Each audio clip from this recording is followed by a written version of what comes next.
ಭಾರತದಲ್ಲಿ ಹೆಚ್ಚುತ್ತಿರುವ ಜನಾಂಗೀಯತೆ ಮತ್ತು ಮುಸ್ಲಿಮರ ವಿರುದ್ಧದ ಹಿಂಸಾಚಾರದ ಬಗ್ಗೆ ಹಾಟ್ಮೇಲ್ನ ಸಹ ಸಂಸ್ಥಾಪಕ ಸಬೀರ್ ಭಾಟಿಯಾ ಕಳವಳ ವ್ಯಕ್ತಪಡಿಸಿದ್ದಾರೆ. ಪ್ರಧಾನಿ ನರೇಂದ್ರ ಮೋದಿಗೆ ಬಹಿರಂಗ ಪತ್ರ ಬರೆದಿರುವ ಅವರು, ಭಾರತದಲ್ಲಿ ಜನಾಂಗೀಯತೆ ಮತ್ತು ಗುರುತಿನ ಆಧಾರಿತ ಹಿಂಸಾಚಾರ ಹೆಚ್ಚುತ್ತಿರುವ ಬಗ್ಗೆ ತೀವ್ರ ಕಳವಳ ವ್ಯಕ್ತಪಡಿಸಿದ್ದಾರೆ. ಈಶಾನ್ಯ ಜನ ಮತ್ತು ಮುಸ್ಲಿಮರು, ದಲಿತರು ಮತ್ತು ಕ್ರಿಶ್ಚಿಯನ್ನರಂತಹ ಅಲ್ಪಸಂಖ್ಯಾತರ ಮೇಲಿನ ದಾಳಿಗಳ ಬಗ್ಗೆ ಅವರು ಉಲ್ಲೇಖಿಸಿದ್ದಾರೆ. ಪ್ರಧಾನಮಂತ್ರಿಯನ್ನ ಉದ್ದೇಶಿಸಿ ಬರೆದಿರುವ ಪತ್ರವನ್ನ ಭಾಟಿಯಾ ತಮ್ಮ ಎಕ್ಸ್ ಖಾತೆಯಲ್ಲಿ ಹಂಚಿಕೊಂಡಿದ್ದಾರೆ. ಈ ಪತ್ರ ಡೆಹ್ರಾಡೂನ್ನಲ್ಲಿ ತ್ರಿಪುರಾದ 24 ವರ್ಷದ MBA ವಿದ್ಯಾರ್ಥಿ ಅಂಜಲ್ ಚಕ್ಮಾ ಅವರ ಹತ್ಯೆಯ ಬಗ್ಗೆ ಉಲ್ಲೇಖಿಸಿದೆ. ಈ ಘಟನೆ ಭಾರತದ ಆತ್ಮಕ್ಕೆ ದುರಂತಮಯ ಅಂತ ಅವರು ಕರೆದಿದ್ದಾರೆ. ಈಶಾನ್ಯದ ಜನರು ಗುರುತು, ಇತಿಹಾಸ ಮತ್ತು ಭಾವನೆಯಲ್ಲಿ 100ಕ್ಕೆ 100 ಭಾರತೀಯರಾಗಿದ್ದು ಜನಾಂಗೀಯತೆಯನ್ನ ದೀರ್ಘಕಾಲದಿಂದ ಎದುರಿಸುತ್ತಿದ್ದಾರೆ ಅಂತ ಭಾಟಿಯಾ ಹೇಳಿದ್ದಾರೆ. ಅಂಜಲ್ ಚಕ್ಮಾ ಅವರ ಸಾವು ಆಳವಾದ ಸಾಮಾಜಿಕ ಸಮಸ್ಯೆಯ ಪ್ರತಿಬಿಂಬವಾಗಿದ್ದು ತುರ್ತು ಗಮನದ ಅಗತ್ಯವಿದೆ ಅಂತ ಹೇಳಿದ್ದಾರೆ. ಇತ್ತೀಚೆಗೆ ದಲಿತರು, ಮುಸ್ಲಿಮರು ಮತ್ತು ಕ್ರಿಶ್ಚಿಯನ್ನರ ಮೇಲಿನ ಹಿಂಸಾಚಾರದಲ್ಲಿ ತೀವ್ರ ಏರಿಕೆ ಕಂಡಿದೆ ಅಂತ ಭಾಟಿಯಾ ಪತ್ರದಲ್ಲಿ ಹೇಳಿದ್ದಾರೆ. ಯಾವುದೇ ಸಮುದಾಯದ ಮೇಲೆ ದ್ವೇಷದಿಂದ ನಡೆಯುವ ದಾಳಿಗಳು ಭಾರತದ ಕಲ್ಪನೆಯ ಮೇಲಿನ ದಾಳಿಗೆ ಸಮ ಅಂತ ಅವರು ಹೇಳಿದ್ದಾರೆ. ಕೋಮುದ್ವೇಷ ತಪ್ಪು, ಜನಾಂಗೀಯತೆ ತಪ್ಪು ಮತ್ತು ಅವರ ಗುರುತಿನ ಕಾರಣದಿಂದಾಗಿ ಜನರನ್ನ ಗುರಿಯಾಗಿಸಿಕೊಳ್ಳುವುದು ನಿಲ್ಲಬೇಕು ಅಂತ ಅವರು ಬರೆದಿದ್ದಾರೆ.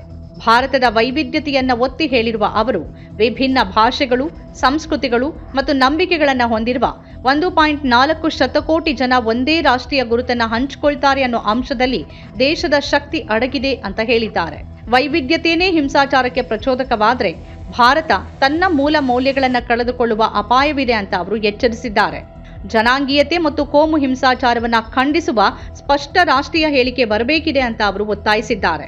ಅಂಜಲ್ ಚಕ್ಮಾ ಅವರ ಸಾವಿನ ಬಗ್ಗೆ ಪಾರದರ್ಶಕ ಮತ್ತು ಸೂಕ್ತ ತನಿಖೆ ಆಗಬೇಕು. ಅಂತರ್ ಸಮುದಾಯ ದ್ವೇಷ ಪರಿಹರಿಸಲು ರಾಷ್ಟ್ರವ್ಯಾಪಿ ಸಂವೇದನಾಶೀಲ ಕಾರ್ಯಕ್ರಮ ಆಗಬೇಕು ಮತ್ತು ದ್ವೇಷಾಪರಾಧಗಳ ವಿರುದ್ಧ ಕಾನೂನು ರಕ್ಷಣೆಯನ್ನು ಬಲಪಡಿಸಬೇಕು ಅಂತ ಅವರು ಪ್ರಧಾನಿಯವರನ್ನ ಒತ್ತಾಯಿಸಿದ್ದಾರೆ.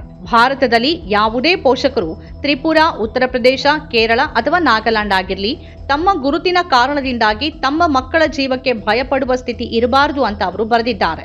ಸಮಾಜ ಸಹಾನುಭೂತಿ, ಏಕತೆಯಿಂದ ದೂರ ಸರಿಯುವ ಅಪಾಯ ಎದುರಿಸುತ್ತಿರುವಾಗ ಜನರನ್ನ ಸಂಪರ್ಕ ಮಾಡೋದ್ರಲ್ಲಿ ತೊಡಗಿರುವ ತಂತ್ರಜ್ಞನಾಗಿ ಮತ್ತು ಭಾರತೀಯನಾಗಿ ತಾನು ಮೌನವಾಗಿರೋದಕ್ಕೆ ಸಾಧ್ಯವಿಲ್ಲ ಅಂತ ಭಾಟಿಯಾ ಬರೆದಿದ್ದಾರೆ.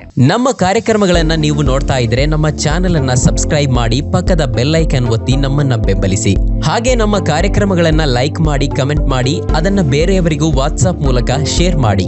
ನೀವು ಹೀಗೆ ಮಾಡಿದಾಗ ನಮ್ಮ ಚಾನೆಲ್ ಇನ್ನಷ್ಟು ಮತ್ತಷ್ಟು ಜನರಿಗೆ ತಲುಪಲು ನೀವು ನಮ್ಮೊಂದಿಗೆ ಸಹಕರಿಸಿದ ಹಾಗಾಗುತ್ತೆ. ಇದು ನೀವು ಯಾವುದೇ ಖರ್ಚಿಲ್ಲದೆ ಕೆಲವೇ ಸೆಕೆಂಡುಗಳಲ್ಲಿ ನೀಡಬಹುದಾದ ಸಹಕಾರ. ಧನ್ಯವಾದಗಳು.